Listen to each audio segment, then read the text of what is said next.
Mga kababayan, puntahan po natin itong isiniwalat ni Senator Marcoleta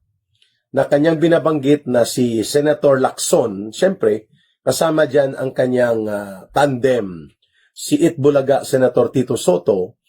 ay nagbabalak na wasakin ang testimonya at pagkatao ni Sergeant Gutesa, isa itong retirado na naging kasapi ng Armed Forces of the Philippines under the Service Branch of Philippine Marines, Philippine Navy. Itong si Sergeant Gutesa po ay dumugtong ang kanyang testimonya sa naging naunang pahayag ni ng mag-asawang Diskaya, yung kanilang joint affidavit na inilabas nila wherein pinangalanan nila ang 17 members ng House of Representatives o mga congressional representatives ng iba't ibang distrito sa maraming bahagi ng Pilipinas na kung saan nakakadil nila. Yung mga nangihingi ng tongpats o SOP, mga pangungutong, karamihan sa flood control projects. Of course, may iba pa na mga infrastructure projects. At ito ay naka-ledger at naka-logbook, no? Subalit doon sa 17 na mga members ng House of Representatives, ni isa sa kanila, sabi ni Senator Marcoleta, hindi man lang inimbitahan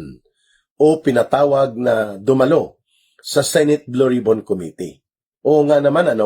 that is a very logical observation and that is a very clear indication na mayroon po talagang hindi maganda na nilalayon o niluluto itong tandem nila Soto at Lacson at pati siyempre ang pangungonsenti ng mayoriya sa Senado. Kung bakit itong 17 na mga kongresista ay hindi na imbitahan doon sa revelations na yon ng mga Diskaya sapagkat tumutugma ito sa nagiging pahayag ni Sergeant Gutesa na ang mga perang dinideliver kay Saldico papunta din kay Martin Romualdez and even doon sa isang address na nasa gilid ng Malacanang, yung Aguado Residence or yung Aguado Street, ay nanggagaling ito sa mga koleksyon, sa mga kontraktor at mga kongresista na nagbibigay ng partida